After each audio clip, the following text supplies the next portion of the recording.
46. Alors le roi Nebuchadnezzar tomba sur sa face et se prosterna devant Daniel, et il ordonna qu'on lui offrit des sacrifices et des parfums. Le roi adressa la parole à Daniel et dit, « En vérité, votre Dieu est le Dieu des dieux et le Seigneur des rois, et il révèle les secrets, puisque tu as pu découvrir ce secret. » Ensuite le roi éleva Daniel et lui fit de nombreux et riches présents. Il lui donna le commandement de toute la province de Babylone, et l'établit chef suprême de tous les sages de Babylone. Daniel pria le roi de remettre l'intendance de la province de Babylone à Shadrach, Meshach et Abednego. Et Daniel était à la cour du roi.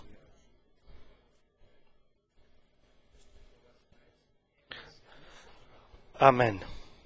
Le roi Nabuchodonosor, c'était la personne la plus puissante de la terre. Nabuchodonosor est tombé sur sa face et se prosterna devant Daniel, un jeune homme. Et c'était qui faisait partie de ceux qui avaient été emmenés captifs d'Israël à Babylone. Et comment cela puisse être faisable? Et qui pouvait imaginer que c'est possible qu'un roi qui avait le pouvoir sur toute la terre, qui allait se mettre avec sa face sur la terre et se prosterner devant Daniel, qui était un des prisonniers qui avaient été amenés d'Israël vers Babylone. Mais tout est possible à Dieu et à ceux qui ont la foi en Dieu. Ça, c'est le message. Tout est possible à Dieu et aussi tout est possible à ceux qui ont la foi en Dieu. Et cela n'est pas un événement pris à part ou isolé.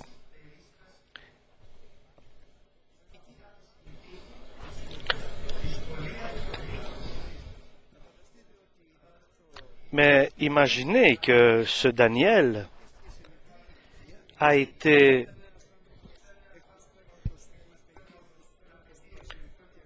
emmené à Babylone, et nous savons que Daniel aurait eu un futur et un avenir excellent en Israël, mais il s'est retrouvé en exil à Babylone.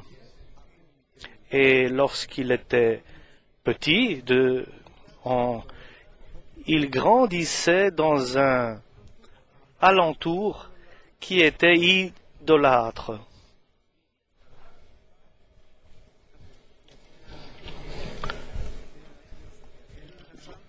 Mais Daniel est une personne qui est différente des autres. Et il est différent de son propre peuple d'Israël. Et même il est différent par rapport aux autres jeunes de sa génération. C'est une personne différente, Daniel. Et sa différence n'est pas visible devant les autres, mais elle est visible par Dieu. Sa différence est visible que par Dieu, parce qu'il est différent dans les affaires de Dieu. Il se trouve dans un alentour et qui sont des idolâtres, donc les Babyloniens. Et lorsqu'il a été amené à la cour du roi avec d'autres jeunes, et on lui a offert de la nourriture du roi, mais il n'a pas touché à ces nourritures qui venaient du roi pour ne pas prendre, pour que sa vie ne prenne pas la même différence des autres.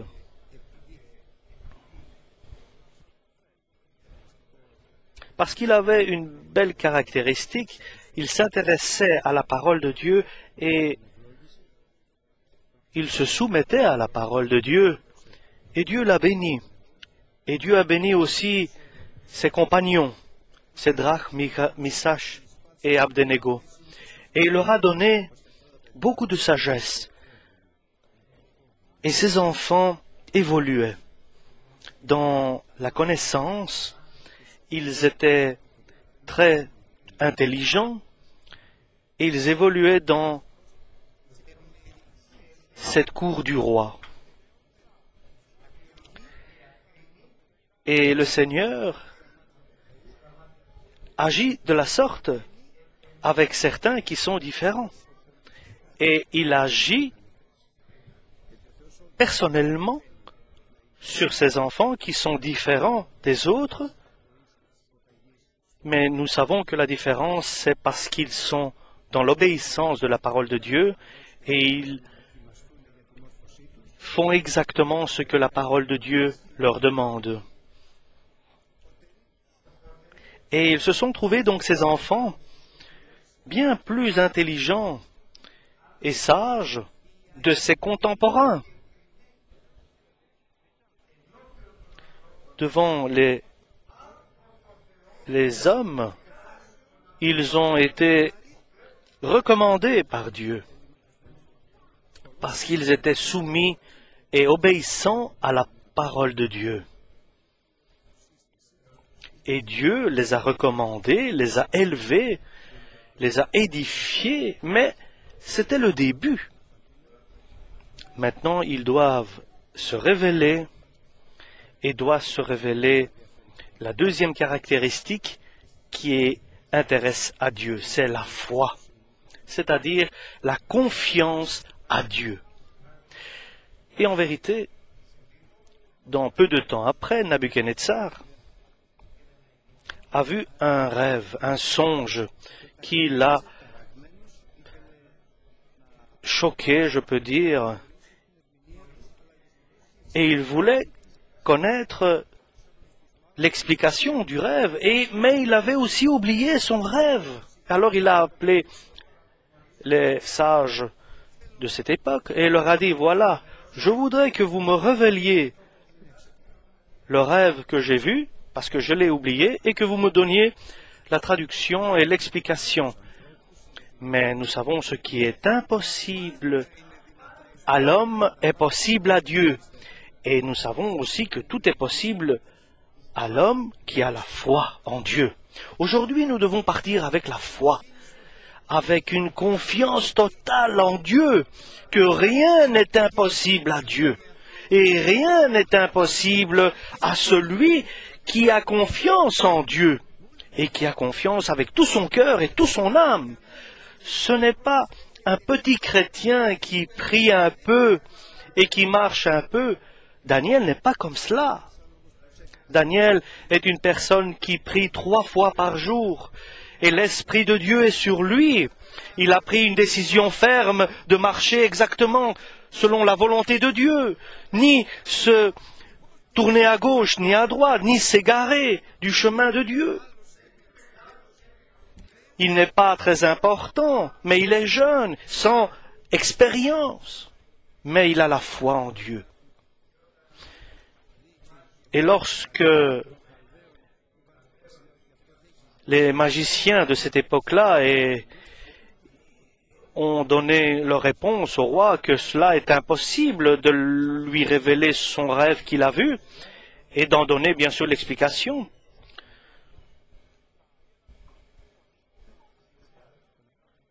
Et Daniel s'est retrouvé devant Nabuchodonosor alors. Il a demandé le temps pour qu'il puisse lui révéler son rêve et l'explication du rêve. Daniel s'est présenté par lui-même, et ça c'est la caractéristique des enfants de Dieu. Ils n'ont aucune hésitation. Nous savons que la parole de Dieu nous dit que celui qui hésite dans son cœur ne doit pas espérer de recevoir quelque chose de Dieu.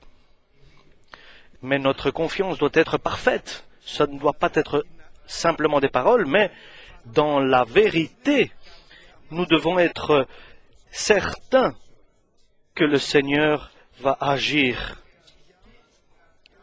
Et notre cœur doit être persuadé que le Seigneur va agir et répondre à nos requêtes. Parce qu'il est dit, demandez et vous recevrez, cherchez et vous trouverez. Et Dieu ne peut pas renier sa parole. Ce n'est pas un petit Dieu ou un petit Christ, ce n'est pas une religion, ce n'est pas non plus un monument, mais c'est Jésus ressuscité. Dieu béni pour les siècles des siècles, alléluia. Avec un Dieu pareil, nous avons à collaborer et à nous associer. C'est un Dieu du ciel et de la terre et de tout ce qui est sous la terre et sous la mer. Il dit une parole, elle s'accomplit. Il donne un ordre et personne ne peut arrêter cet ordre.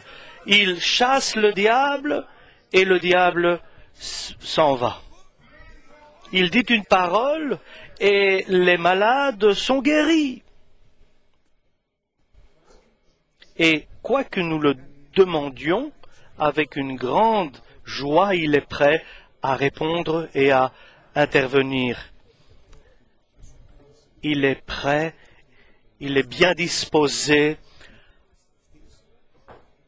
à répondre à notre requête. Il suffit de demander avec humilité, sans hésitation, que Dieu est le Seigneur des Seigneurs. Donne-moi un peu de temps, Nabuchodonosor, roi, et moi je te révélerai ton rêve et ton songe et l'explication. Et Nabuchodonosor a dit à Daniel, oui, bien sûr. Et Daniel est allé chez lui, il a trouvé ses compagnons, et avec une grande simplicité, et avec une totale confiance en Dieu, il a dit, nous allons prier à Dieu, que Dieu nous révèle le songe du roi, et l'explication de ce rêve. Et ça, c'est la différence avec tous les autres sages de Babylone. Parce qu'ils disaient que cela était impossible à deviner le rêve du roi. Qui peut deviner le rêve qu'il a vu et en même temps lui donner l'explication de ce rêve? Il n'y a qu'une personne. C'est celui qui a confiance en Dieu, qui sait qu'il n'y a pas de secret en Dieu. Il n'y a rien que Dieu ne sache. Ne sache pas, pardon. Dieu a donné le même rêve qu'il a donné à Nebuchadnezzar. Et Daniel s'est réveillé et il s'est souvenu du rêve qu'il avait reçu de Dieu et l'explication. Est-ce que c'est difficile à Dieu de te donner un rêve, un songe? Et pourtant c'est si facile, vous le savez bien. Mais tout est possible à Dieu, et tout est possible aussi à celui qui a la foi en Dieu. Et c'est facile. Dieu fait cela facilement. Il n'y a pas de complication à donner un rêve. Et si simple est cet événement. Glorifie Dieu pour cela. Et le lendemain, Daniel est arrivé devant le roi et lui a dit, maintenant je vais te dire le rêve et l'explication. Et le roi lui dit, tu sais le faire, tu sais faire cela. Et il dit, non, pas moi, roi Nebuchadnezzar, mais le Dieu en qui j'ai confiance.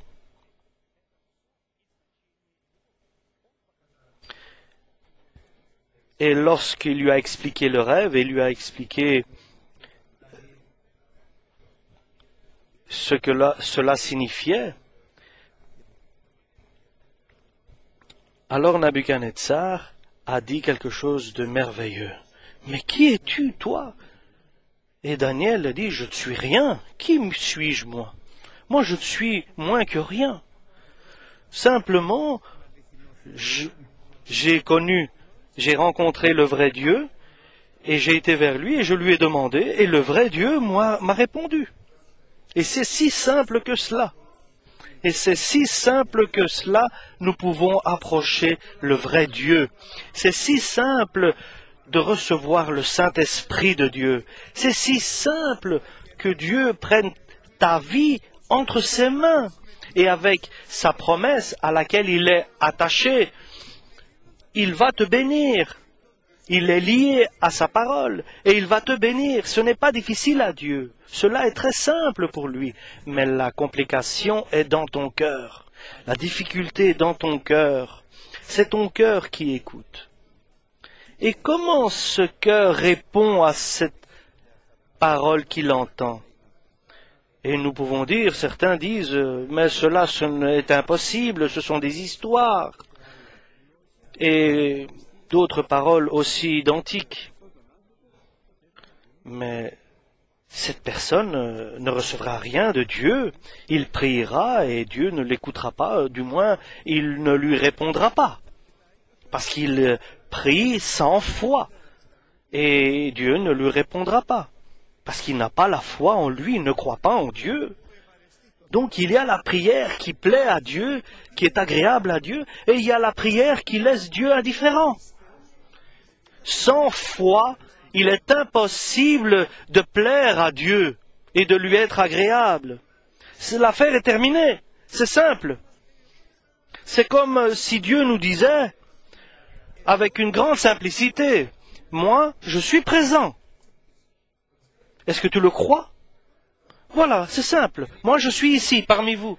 Et j'attends d'écouter ta voix, ton cri de ton cœur, ta requête et ce que tu as à me demander. J'attends de recevoir ta requête. Je suis là. J'attends et j'attends de t'écouter. Et qu'est-ce qu'il attend? Oh, laisse-moi maintenant. C'est quoi ces choses que tu me dis, pasteur? Si c'était par moi que vous demandiez, personne ne recevrait quelque chose, parce que je ne suis pas capable. Mais aujourd'hui, nous allons demander à Dieu.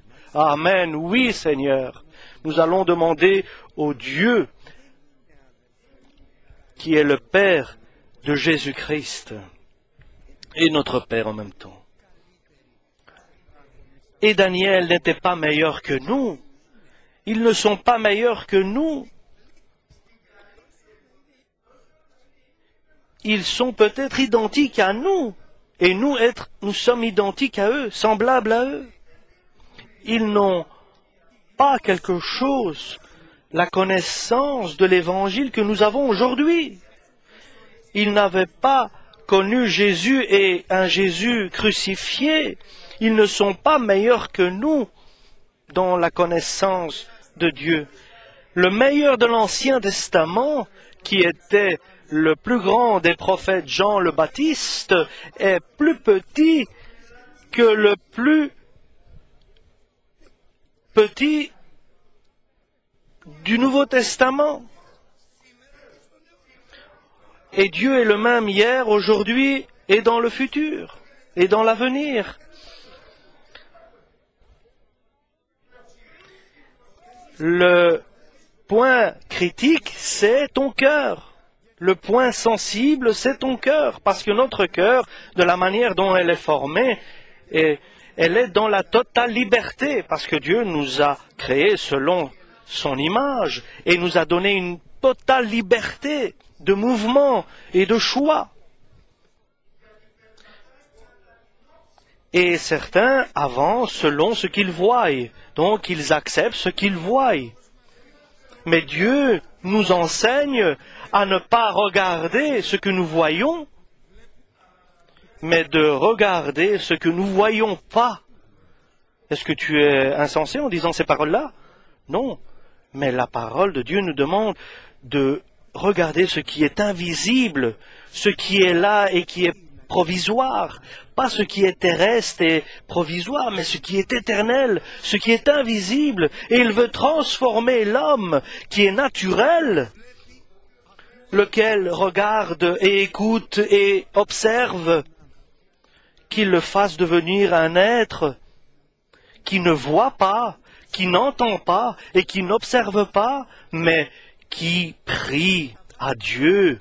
Il veut changer l'homme naturel qui pense et qui a des idées et qui imagine et qui le programme et qui le transforme en une personne de prière qui glorifie Dieu et qui loue Dieu avec des louanges et qui a la foi et la confiance en Dieu et qui croit que Dieu est capable de dire une parole, de dire que la lumière se crée et que cette lumière se crée.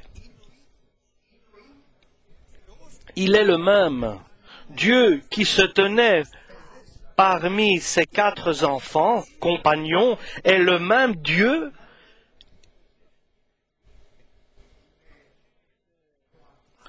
Il est la gloire de ce Dieu, Jésus-Christ, qui est parmi nous.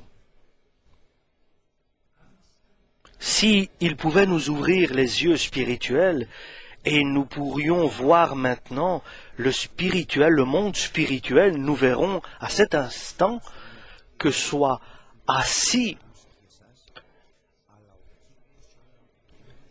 parmi nous le Seigneur des Seigneurs et autour des anges, des archanges. Alléluia. Et le Seigneur et que ce Seigneur intervient auprès du Père et intercède pour que le Père nous donne cette foi, la foi de Dieu, laquelle, si vous aviez cette foi de Dieu, tout ce que vous auriez demandé en mon nom, dit Jésus, vous le recevriez. Si vous aviez une foi de Dieu, rien ne serait impossible à vous. Si vous aviez de la foi comme un grain de senef, vous auriez ordonné à cet arbre qu'il se déracine et qu'il tombe dans la mer et il vous aurait obéi. Si vous auriez la foi de Dieu, vous diriez une parole et Dieu l'accomplirait. Donc aujourd'hui, nous voulons avoir de Dieu la foi, qu'il nous offre cette foi, qu'il nous donne cette foi. Et cela ne se fait pas, chers frères et sœurs, par la force ni par la puissance, mais cela se fait par le Saint-Esprit. Et cela ne se fait pas par sagesse ou par intelligence, mais cela se fait seulement avec une totale confiance en Jésus-Christ et à son évangile, à la parole qu'il nous a transmise. Parce que rien n'est impossible à lui. Qu'aujourd'hui, Dieu nous donne cette foi que nous avons besoin. Que nous avons besoin, et parce que nous ne l'avons pas, nous le reconnaissons. Parce que sinon, notre vie aurait été différente. Dieu est prêt à nous donner cette foi. Amen. Alléluia.